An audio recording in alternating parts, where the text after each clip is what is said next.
ಭಕ್ತಿ ಉಳ್ಳವರಾಗಿರ್ತಾರೋ వారు ధన్యులని దేవుని వాక్యం చెప్తారు. ಅವರು ಧನ್ಯರು ಎಂಬುದಾಗಿ ಸತ್ಯವೇದದಲ್ಲಿ ನಾವು ನೋಡುವಂತರಾಗಿದ್ದೇವೆ. రెండవ వచనంలో మనం గమనిస్తున్నాము. ಎರಡನೇ ವಚನದಲ್ಲಿ ನಾವು ಗಮನಿಸುವುದಾದರೆ నిశ్చయముగా, ನಿಶ್ಚಯವಾಗಿ అంటే ఖచ్చితంగా, ಅಂದರೆ ದೇವರು ನಮಗೆ ಪ್ರಾಮಿಸ್ ಖಚಿತವಾಗಿ ಹೇಳ್ತಿದ್ದಾನೆ. యేసు స్వామి ಯೇಸು ಕ್ರಿಸ್ತನು ఏదైనా ప్రవచనం చెప్పాడంటే ಏನಾದರೂ ಒಂದು ಮಾತನ್ನ ಕೊಟ್ಟಿದ್ದಾನೆಂದರೆ అది ఖచ్చితంగా ಅದು నెరవేరుస్తాడు. ಖಂಡಿತವಾಗಿ ನೆರವೇರುತ್ತದೆ. నిశ్చయముగా ನಿಶ್ಚಯವಾಗಿ నీవు ನೀವು నీ చేతుల కష్టార్జితము ಕಷ್ಟಾರ್ಜಿತವನ್ನ ನೀನೇ అనుభవించదు. ಅನುಭವಿಸುವಿ. నీవు ధన్యుడు, ನೀನು ಧನ್ಯನು, నీకు మేలు కలుగును. ನಿನಗೆ ಶುಭವಿರುವುದು. మా కూర్చోవాలా దయచేసి. ದಯಮಾಡಿ ఆ, ಕುಳಿತುಕೊಳ್ಳಿ. శ్రద్ధగా దేవుని వాక్యం వినాలి. ಶ್ರದ್ಧೆಯಿಂದ ನಾವು ದೇವರ ವಾಕ್ಯವನ್ನ ಕೇಳಿಸಿಕೊಳ್ಳೋಣ ಪ್ರಿಯರೇ. ఈ వినకపోతే మీకు నష్టం జరుగుతుంది. ಈ ವಾಕ್ಯವನ್ನ ಕೇಳದೆ ಹೋದರೆ ನಿಮಗೆ ನಷ್ಟವಾಗ್ತದೆ. చాలా మంది చర్చిలో ಬಹಳ ಜನ ನಾವು ಸಭೆಗಳಲ್ಲಿ ಚರ್ಚುಗಳಲ್ಲಿ పాస్టర్ ఏం చేస్తారంటే ಪಾಸ್ಟರ್ ಏನ್ ಮಾಡ್ತಾರಂದ್ರೆ మాట్లాడేవాళ్ళు మాట్లాడుతూ ఉంటారు, ಮಾತಾಡುವವರು ಮಾತಾಡ್ತಿರ್ತಾರೆ, తొక్కులాడుతూనే ఉంటారు, పోరాడుతూ ఉంటారు. ಓಡಾಡುವವರು ಓಡಾಡ್ತಾ ಇರ್ತಾರೆ. పాస్టర్ వాక్యం చెప్తానే ఉంటారు. ದೇವರ ಸೇವಕರು ಏನ್ ಮಾಡ್ತಾರಂದ್ರೆ ದೇವರ ವಾಕ್ಯವನ್ನ ಹೇಳ್ತಾನೆ అది ಇರ್ತಾರೆ. క్రమము కాదు, ಅದು ಕ್ರಮವಲ್ಲ, అది పద్ధతి కాదు. ಅದು ಪದ್ಧತಿಯಲ್ಲ. దేవునిలో భయం భక్తి లేని వాళ్ళు ఇలా చేస్తారు. ದೇವರಲ್ಲಿ ಭಯ ಭಕ್ತಿ ಇಲ್ಲದೆ ಇರುವಂತ ವಿಶ್ವಾಸಿಗಳು ಸಭೆಗಳು ಈ ತರ ಮಾಡ್ತವೆ. కాబట్టి దయచేసి ಆದದರಿಂದ ದಯಮಾಡಿ బంగారు కంటే, ಬಂಗಾರಕ್ಕಿಂತಲೂ వెండి కంటే ಬೆಳ್ಳಿಗಿಂತಲೂ శ్రేష్టమైనది దేవుని వాక్యం. ಶ್ರೇಷ್ಠವಾದದ್ದು ದೇವರ ఈ ವಾಕ್ಯ. వాక్యం అందరికీ అర్థం కాదు. ಈ ವಾಕ್ಯವು ಎಲ್ಲರಿಗೂ ಅರ್ಥವಾಗುವುದಿಲ್ಲ.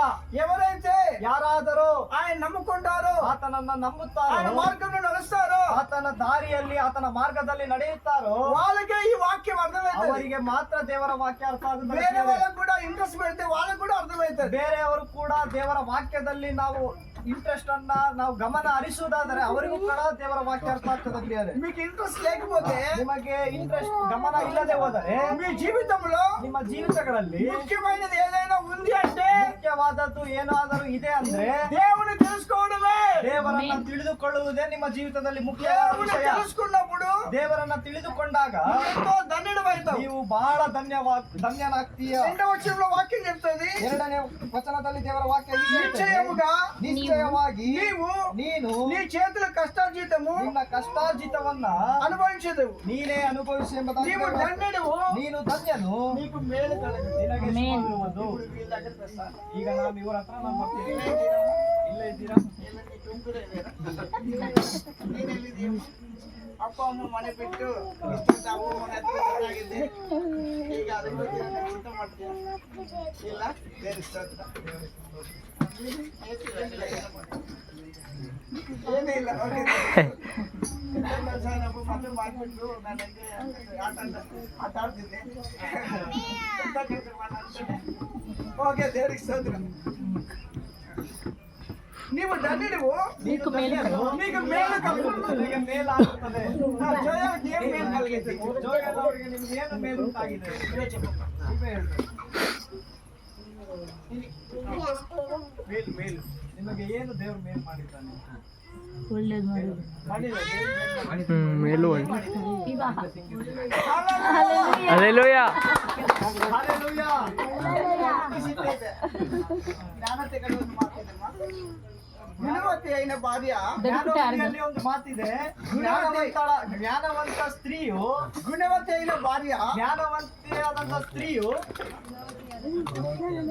ಗುಣವತಿಯಾದ ಸ್ತ್ರೀ, గుణవంతులైన స్త్రీ దొరుకుట అరుదు, దొరుకుట అరుదు. అట్టిది ముత్యముల కంటే శ్రేష్టమైన. పాస్టర్ ఎక్కిస్తాడు. అట్టిది ముత్యముల కంటే శ్రేష్టమైన. ಮುತ್ಯ ಬಂಗಾರಕ್ಕಿಂತಲೂ చెప్పండి ఇంకోసారి. ಶ್ರೇಷ್ಠమైన ಗುಣವತಿ అయిన భార్య గుణవతి దొరుకుట అయిన అరుదు. భార్య తమిత. ಆಮೆನ್. ಗುಣವತಿಯಾದ ಭಾರ್ಯ ಪ್ರಿಯ ತಪಿತ. ನೀವು ಸಿಕ್ಕೈತೆ.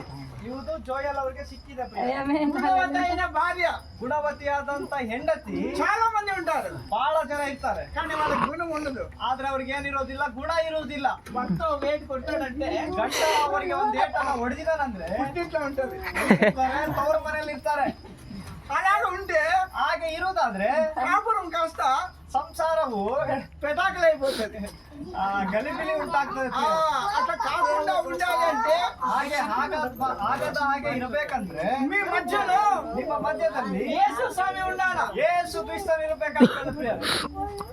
మా పాస్టర్ మా భార్య ఉంటే జడే వేసుకోమంటే ఉంటే ఉండలే అంటాడు. ನಮ್ಮ ಪಾಸ್ಟರ್ ಅವರು ಈಗ ಹೇಳ್ತಾರೆ ಜಡೆ ಹಾಕೊಳ್ಳಮ್ಮ ಅಂತಂದ್ರೆ ಅವ್ರು ಹಾಕೊಳ್ಳೋದಿಲ್ಲ ಅಲ್ಲೇ ಇರು ಬಿಡಿ ಅಂತ ಅಂತಾರೆ. ఎంతమంది జడ వేసుకోవచ్చు చూడండి.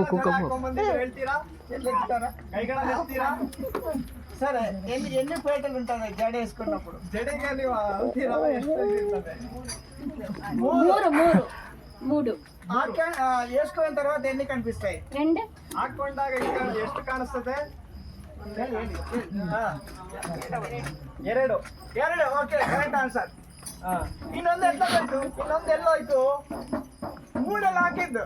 ಮೂರಲ್ಲ, ನಾವು ಜಡೆಯನ್ನ ಅಲ್ಲಬೇಕಾದ್ರೆ ಮೂರು ಇದ್ರಲ್ಲಿ ಮಾಡ್ತೀವಿ. ಆದ್ರೆ ಎರಡೇ ಕಾಣ್ತದೆ, ಒಂದು ಕಾಣೋದಿಲ್ಲ. ಇನ್ನೊಂದು ಎಲ್ಲೋಯ್ತು? ಎಷ್ಟು ತಪ್ಪಿಸ್ಕೊಂಡ್ರು? ಹೇಗೆ ತಪ್ಪಿಸ್ಕೊಳ್ತಾರೆ ನೋಡ್ರಿ. ఓకే, మంచిదే. చెప్పమ్మా నువ్వన్నా ఎక్కడ పోయిందా ఆ పేట? ಹಾಗೆ ಮಧ್ಯ ಇರುವಂತಹ ಒಂದು ಎಲ್ಲೋಯ್ತು?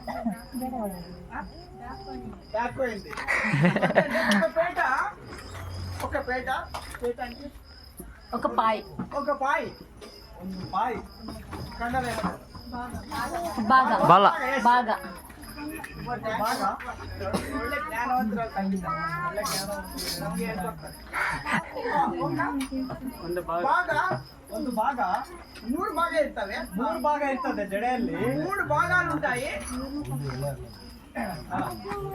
ಮೂರು ಎಳೆಯಲ್ಲಿ మూడు భాగంలో ಮೂರು ಎಳೆಯಲ್ಲಿ జడ వేసినప్పుడు ಜಡೆಯನ್ನ ನಾವು రెండే కనిపిస్తాయి. ಎರಡೇ ಕಾಣಿಸುತ್ತೆ, ఇంకొకటి కనబడదు. ಇನ್ನೊಂದು ಕಾಣಿಸುವುದಿಲ್ಲ. ఒక భాగము ಒಂದು ಭಾಗ ಭಕ್ತ, ಒಂದು ಭಾಗ ಗಂಡ ಆಗಿದ್ದಾರೆ, ఇంకొక భాగము భార్య, ಇನ್ನೊಂದು ಭಾಗ ಹೆಂಡತಿ ಆಗಿದ್ದಾರೆ.